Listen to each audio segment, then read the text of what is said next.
So Eminem has recently dropped his Houdini track just yesterday, and I just thought it would be a good time to just go over my Eminem collection because I am a bit of a stan, and yeah, this is everything in my Eminem collection, yeah.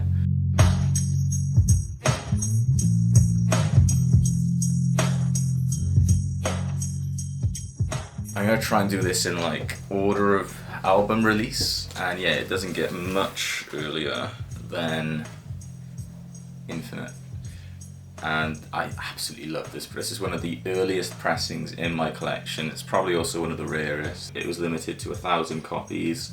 It's a bootleg pressing, of course, pressed back in 2015, I believe. It came out literally the year I started collecting. I bought this on Amazon, literally for about 15 quid. I've seen it go for a hell of a lot more since then. A very special pressing, and it's also, check this out here, it is a translucent pressing. It is a very misty translucent pressing, however. But yeah, this is a nice little important one to me in my collection. So yeah, I'll do my favourite track on each one as well. I always remember when listening to this, I really loved the song, the track Tonight. Searching is pretty good, and so is Backstabber. Backstabber has actually got a really good hook that just gets in my head. Another bootleg pressing, I promise they're not all bootlegs. I've also got Slim Shady EP. I did a video on this. This is a House of Wax pressing.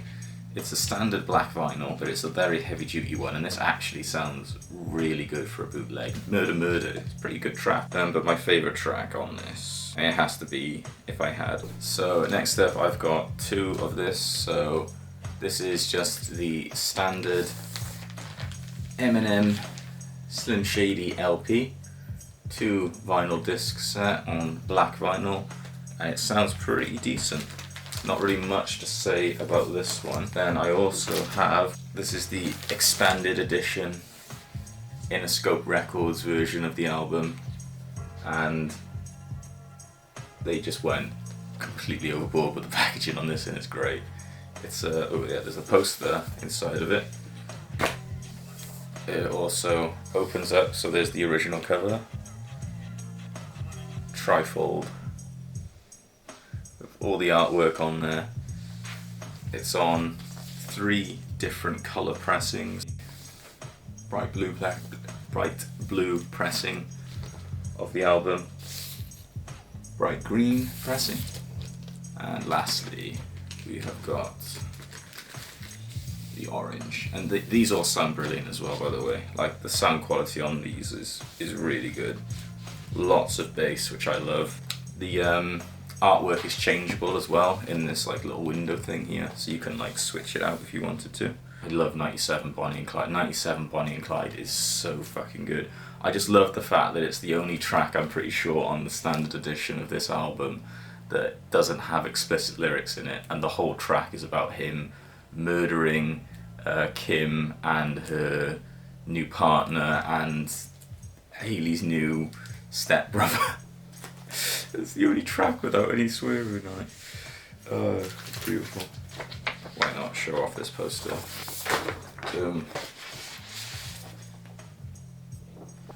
Just to tie it in as well, this little Record Store Day 7-inch pressing of Hi My Name Is, which came out obviously on this album. So next up, what many consider to be Eminem's best album is the Marshall Mathers LP. I've just got the standard black pressing of this. It's not showy or anything like that. It is literally just 2 LPs. They do sound good. They are a nice thick pressing as well, though I don't think there's any like colour pressings of this album. My favourite track on the Marshall Mathers LP, there's so many to choose from on this one. It has to be Stan. It's a freaking basic pick, you can call me on that one, but it's just such a worthy one. It's got to be Stan. So next up I have got the Eminem Show again. This is just a standard pressing, but it sounds pretty damn good. I love so many tracks on this thing. This is such a good album. Till I Collapse is just phenomenal. Like, that is just a phenomenal track. I love Business, White America. This is probably the album that I like get the most replay of Eminem tracks from. Drips is fucking hilarious as well. Oh, my favourite track on this one, I'll go for Business. So next up, Encore. And this one actually is a gatefold, which is good. Some nice additional artwork on there. The vinyl is still the plain black, but again, this is like a weapon. This is like such a thick vinyl pressing, and thick vinyl pressings, when they're like that, you know, some quality control has definitely gone into the production there, so that's always good. And I like Encore as well. I'd say I love the title track Encore. I think that's really good. Just Lose It is hilarious. Ass Like That is fucking hilarious. My favourite track is going to have to be Never Enough though. Just Nate Dogg. Fucking hell, Nate Dogg, man. Nate Dogg and Eminem together on a track is always going to be incredible. So now it goes into Curtain Call, The Hits. So this is kind of like just the compilation album. Again, we got a gatefold, which I always like. And again, similar story with the other ones. We're just going standard black pressing, but again, quality control is good. It's a nice, thick pressing. And it's weird calling the favourites on this because this is a greatest hits. It's almost kind of like just asking me what's my favourite of all the tracks that I've already gone through already. There are some more original tracks on here, so I'm just going to say Shake That, because again, I fucking love Nate Dogg, man. And that music video is absolutely hilarious. Not get Nate Dogg's hook from that track out of my head when it comes on. It's so good. Next, I've got The Re-Up, which is pretty cool. Another compilation album. This was actually drawn by Eminem. I remember reading that somewhere. And then it's a gatefold, so open that up. Got some additional artwork, got all of them there. But yeah, apparently the cover art on this is Eminem's drawing. Not a bad artist. Again, the standard black vinyl. And again, favourite track for this one, I mean, it's just going to be Shake That again, to be honest with you, because it's on this one as well. Oh, that's cool. I've never actually noticed that before. There's actually a drawing of the 50 Cent album cover on this back. I never actually noticed that. Artwork on this is low-key really fucking good. Okay, next up, this is where people start getting a bit more divided. So this one is Relapse. Pretty cool album cover where it's like all the pills and everything, and got the prescription stuff on the back.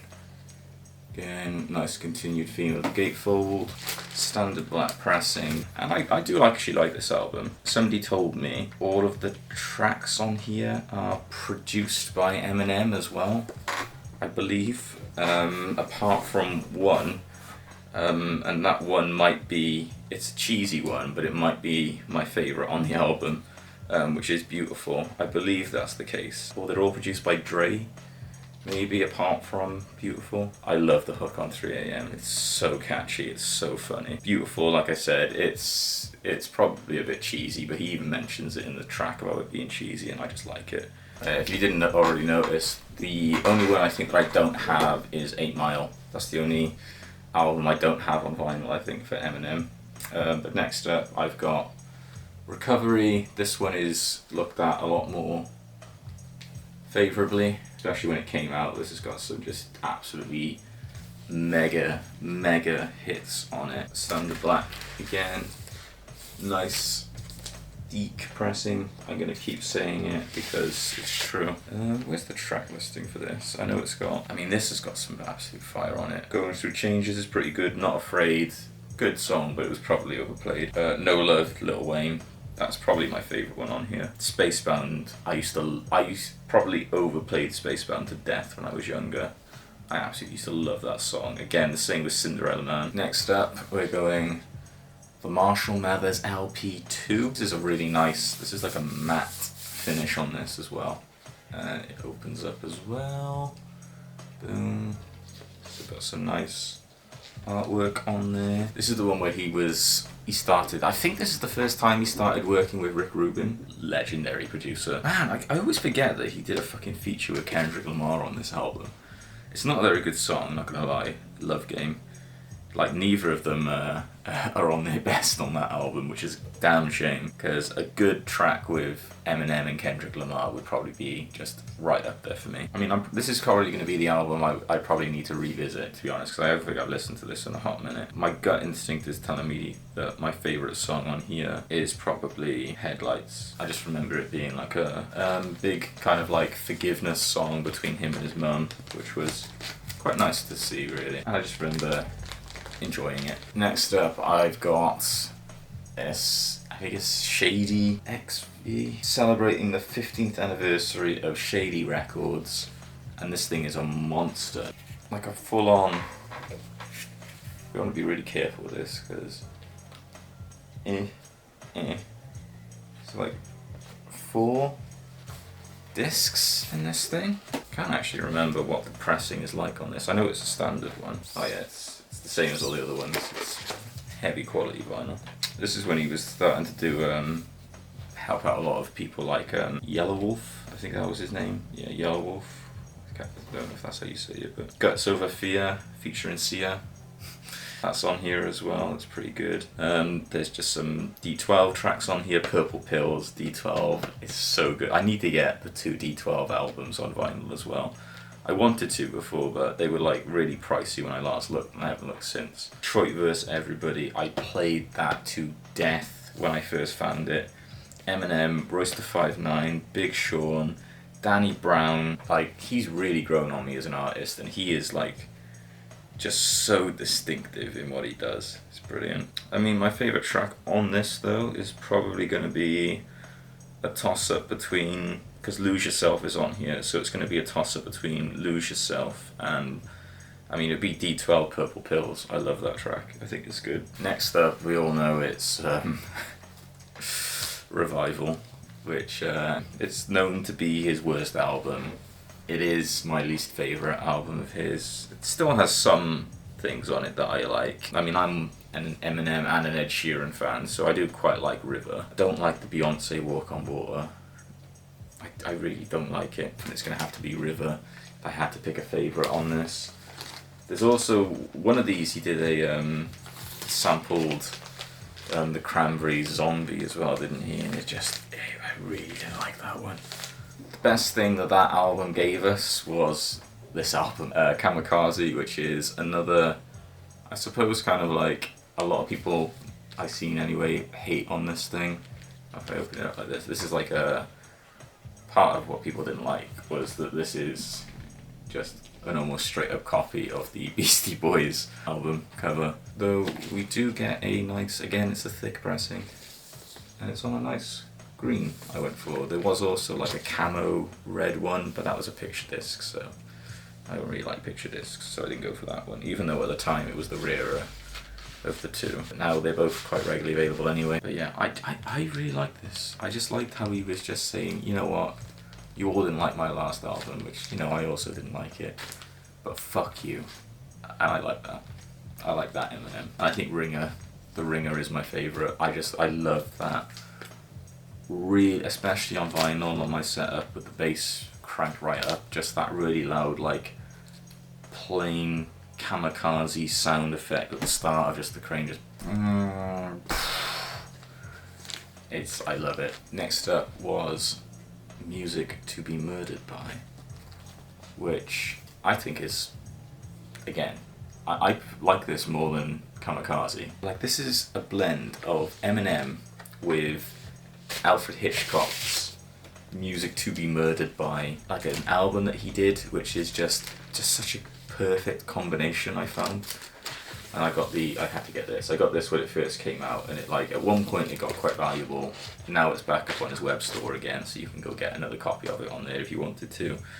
But I love this pressing. It's such, I'm going to show it again.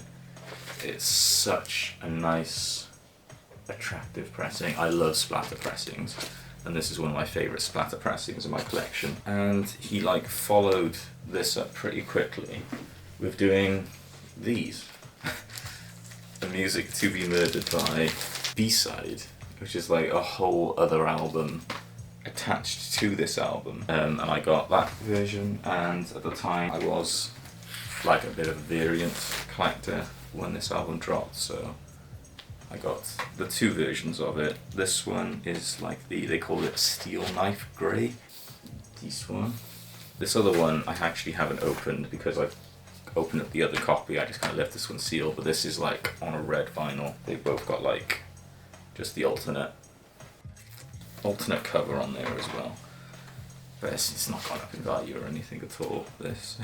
My favourite from, I mean, I'm a huge Juice WRLD fan, as a lot of people know, so when I first heard Godzilla, it just melted my fucking mind. I absolutely just, I was like not prepared for it. It was amazing. I cannot say about how much I love that song. Another one that I rate just as highly as Godzilla, which I can't believe more people don't rave over, it's such a good track, is Darkness. That track is, to me, it's flawless. It's so good. It sends out such a good message, and it is just so spot on, so clever. The storytelling in it is just amazing. The way he draws the similarities between himself and, you know, the person whose perspective he's rapping from. Like, some of the lyrics on that track are just so good. And if I had to pick a favourite track from the second one of these, Killer I like, but I really like the newer release they did of Killer with Corday. I love Corday, and he's so good on that track. I mean, the one I'd replay the most myself from the B-side of this album is probably Higher. Overall for this, it's Darkness. And now it is the final one. And it's also the most recent addition to my Eminem collection, which is Curtain Call to The Hits. And it's on like this weird kind of like pinball design. I'm not a fan of this cover at all. And they've gone a similar vibe as well on the Houdini album artwork, which I don't like either. But I'm hoping that the cover art for Houdini, for the Death of Slim Shady album is a lot. I hope it's not in this style, the same style that they did the Houdini single artwork from. The reason it took me a little bit, because I only got this very recently, is because I really wanted to get this specific pressing of this album. And it's kind of like a marbled orange. It's like translucent, but I don't know if you can see it. The camera picks it up or not, but it's kind of got like little floaty bits in there as well, which is nice. A bit awkward to pick a favourite track off because again it's a greatest hits. Lighters, yes, as that is from the Bad Meets Evil album that is like way out of my price range to buy for a record, so I was mad stoked that was on this album. That was like one of my biggest takeaways when I saw this. I was like, yes, I gotta try and get it because I like that track. I went with Darkness with the last one, and Godzilla's such a good track. Yeah, I'm gonna have to go with Godzilla for this one. Just Juice WRLD, so good. Love the hook on it. Yeah, but that's my Eminem collection. So it literally goes right the way from this to this. Thanks for watching. That's my Eminem collection. Yeah, I need to get 8 Mile. I have thought about collecting the 12-inch singles as well, but they're getting more and more pricey. Like, I wasn't going to do it when people were online trying to sell them for £10 a piece, and now people are trying to sell them for £20 a piece, and it's just even more off-putting for it. But yeah, I need to get 8 Mile, and obviously as soon as this Death of Slim Shady album drops, you know I'm going to be buying a nice looking variant of that thing. But yeah, thanks for watching, and yeah, if you want, drop me a like, comment, and yeah, subscribe, and yeah, peace out.